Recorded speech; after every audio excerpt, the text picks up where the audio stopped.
I'm Dr. James Cody. I'm the instructor in this course. My PhD in linguistics is from Indiana University, and for the past 40 years, I have been teaching in the Department of Linguistics at Ohio University. The students were mostly teachers learning how to become teachers of English to speakers of other languages. And my hope is that on the basis of this experience that I have had, I will be able to impart that knowledge to you and you will benefit from it. So the goal of the course then is to have this overall view of the nature of the phonology or sound system of American English. Now, I've had to omit many details because it is a language. It can be very complicated at times. But on the other hand, there are still some details that we must cover in order to understand the language. If you want a fuller, more expert presentation of this information, you should go to Dr. Peter Ladefoged's book, which is called A Course in Phonetics. And he's an expert. You can count on him if you want to have more knowledge that I'm able to present in this course. So please be diligent and patient and work hard. Good luck. Now, I want to talk about the course rationale. I think it's very important for you to understand my thinking about how such a course should be viewed and how you should feel about it.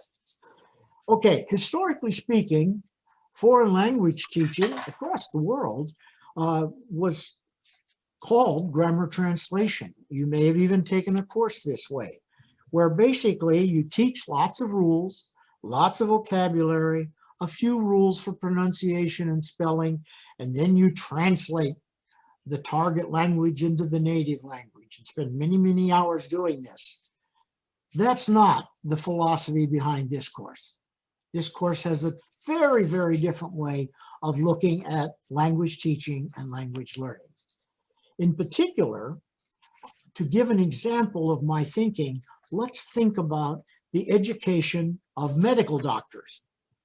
They have to learn human anatomy, the names of all of the parts of the body.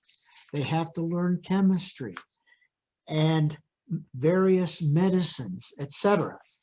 But all this knowledge that they acquire, and it takes years to acquire it, they don't give it to patients. The patient doesn't need to know the names of the medicine by detail and all that. Instead, they use all of this information to understand the human body, the human system.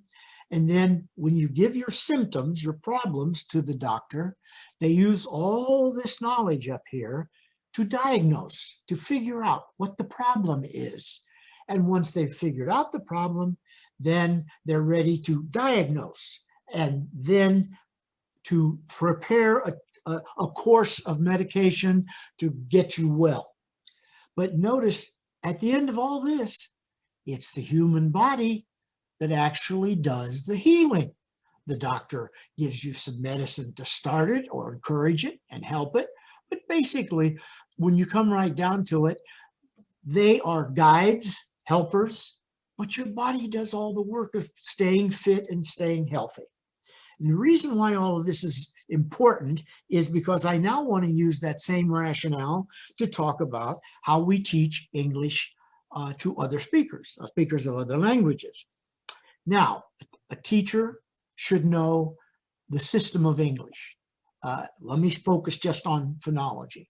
You should understand how the sound system works. You should understand how the spelling system works. You should know various patterns that are essential to the core of English pronunciation. Now, are you then going to teach these rules to students? No.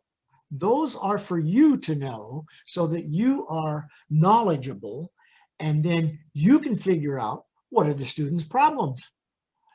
And when you know that, then you're able to diagnose, to plan out a course of study, to prepare the students to learn this complicated system.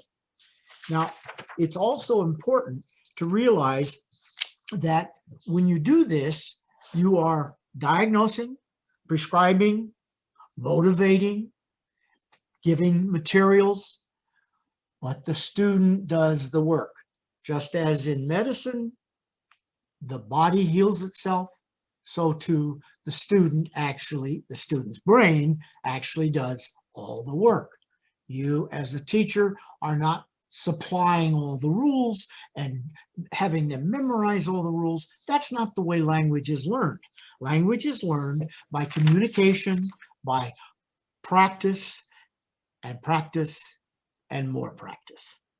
And so this course is designed to help you, the teacher, learn the system so you understand it well enough to see what the problems are the students are having and how I can make them aware of the problem and point them in the right direction and encourage them and give them some materials that they can practice on.